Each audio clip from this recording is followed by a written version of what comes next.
right, good morning, afternoon, evening, whatever time you're listening to this. This is my project. I decided to do it on rock music, which is my favorite. Growing up, my dad listened to all like narco corridos, stuff like that.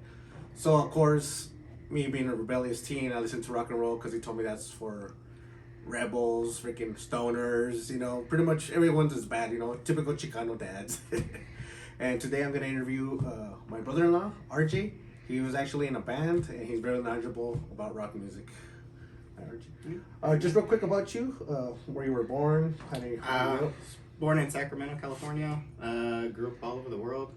Parents military, so kind of moved around a bit. That's pretty much it. Right? Well, quick question. I know this is real different. When I grew up, we had like in our school, we were kind of separated. Like, I don't know if it was intentional or not. Like the Mexican kids, the white kids, the black kids. Was it kind of like that being in the military, or was it kind of a melting pot? Nah, it was a melting pot, really.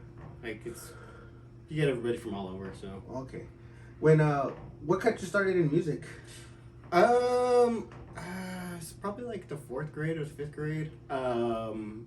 There at school they had like a music.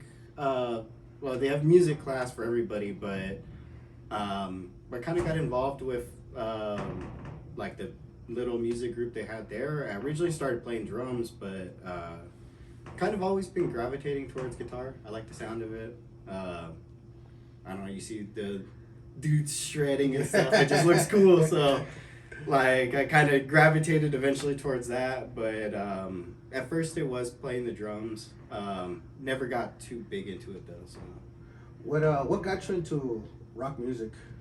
Probably just the sound, like just the feeling behind it. Also, I mean, I kind of grew up in the 90s where it was all like grunge rock and kind of like I guess like the tail end of that hair metal era. So it kind of always intrigued me, and then my dad's old school, so Yeah, well, for me it was different because I grew up with like like accordion music, and I remember like the first time in the radio when I heard like just a guitar, I want to say it was AC/DC Back in Black and shit, dun dun dun, like you're like, what the heck is this? It was pretty cool. At what age did you start playing like in an actual band? Band.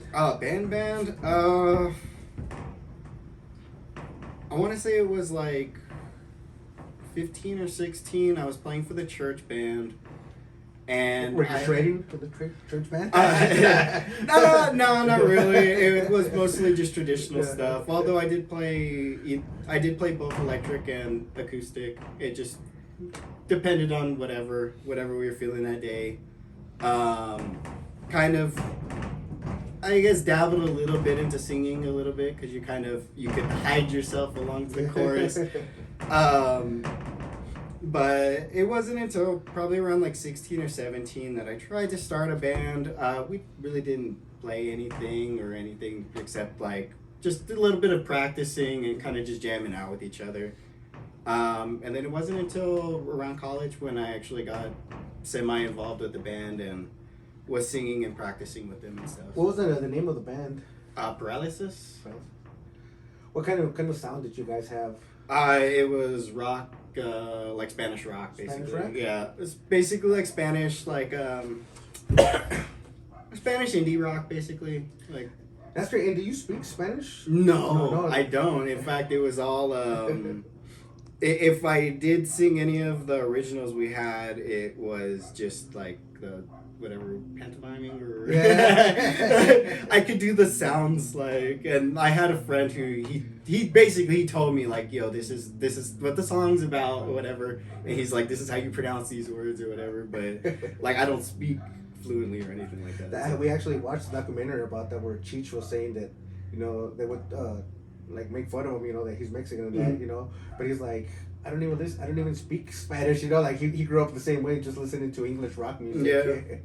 And it's the same, like I kind of I mean I did a little bit of singing, and I kind of treat it kind of like as another instrument. Like, yeah, there's words to it and stuff, but I guess I kind of treat it as another instrument, and it helps you kind of like, I can listen to pretty much anything. Like, I don't have to understand the words. Like, I'll listen to like J-pop, J-rock, and all sorts of stuff. Like, I don't completely understand everything they're saying, but Like you could kind of be like, oh well, you know, if you just that's like a set of horns or that's another keyboard or Well, something. you like spent time in Japan, correct?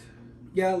Like, did you ever go to see any concerts over there? No, I wish. Because when I remember going over there, we saw a lot of people that like they would sing perfect English. Mm-hmm. They would do like cover songs, and you go over there trying to talk to them, and they're And like, they don't "Oh, sing no, that. no No, no, English," yeah. and I'm like, "You just And did it's like that. you did like 6 songs in perfect English." Mhm. And it's that, and even then too, like when you're there listening to some of their songs, like every now and then you'll just hear like an English word thrown in there, and it's not necessarily that it fits in the song. It's just it matches whatever like melody they're trying to suit. It's like, oh, like, you know, we could put the Japanese word in there, but it wouldn't match the melody, so we just put the English word in there. And then what was the last? Was that the last band you were playing in? Yeah. Now I pretty much just play with myself now. Like I have some either pre-recorded tracks or I just, you know. Just so people know that you're not a liar, we just didn't set this up. Could you shred for us a little bit? Yeah. Show us a quick example. Yeah, sure. Put something.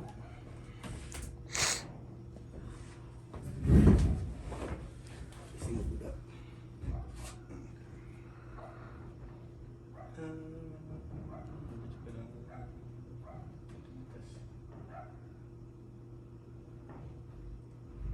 Yeah, now it's pretty much just independent practice, so I play by ear. I've never really picked up, I guess, sheet music learning and stuff, but I'm not tone deaf, so I could pick out a tone and a melody and I'll play to it, and everything I play is pretty much just off the cuff. It's whatever.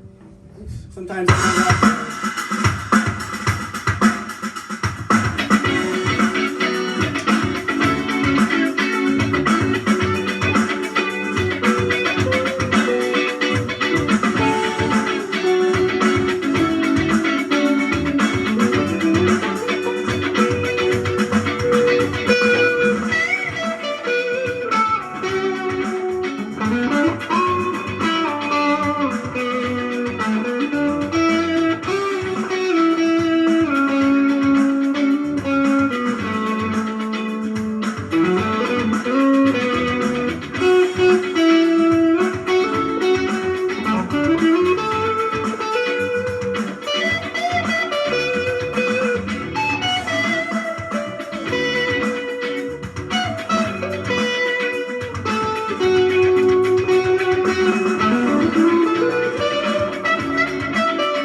stuff like that now. Because, like I said, I kind of played the touring or played the shows and stuff, and you know it's fun. But I personally just play for myself now. It's you don't earn any money playing as a musician, so.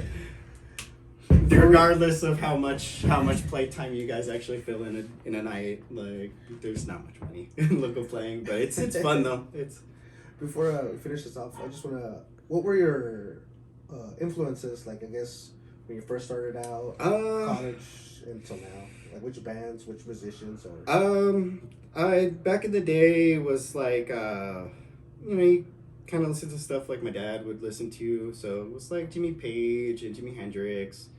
And then kind of, gravitating towards my own sound and stuff, I started listening to like some El Paso local bands that kind of made it big. So I started listening like At the Drive-In, Mars Volta. And then just kind of started just listening to anything I could get my hands on. Like lately, it's just been a lot of jazz. All different nationalities of jazz, really. A lot of keyboard and stuff too now, because it's just... you're just trying to treat everything. Because you're getting older, you're chilling out more. I think so too. Yeah, honestly, I think so too. Because before it was like, oh yeah, we want to be the like hardcore screamo band and play nothing but drop D, drop C, like metal stuff. And I mean, I still like it because it's fun to play. But I don't know. At the end of the day, I'm more of like a jazzy style now. Like kind of slowed down a little bit, but. Honestly, it's a mixture of kind of the two. I kind of try to mash the two together. You get like a rock, metal, jazzy sound to it. Cause I mean, with rock, I know you can mix like all genres. Oh yeah. Like I listened to a reggae metal band Mm-hmm. called I don't even heard of Skindred. I haven't heard of them, but I've heard some reggae metal though. It's pretty cool.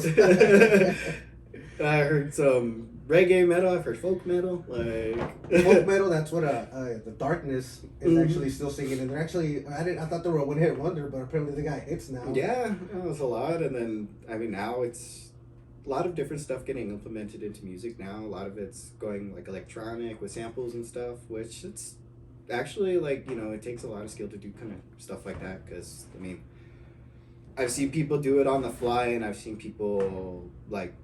Take time and compose music and stuff, and it's both a talent in all aspects.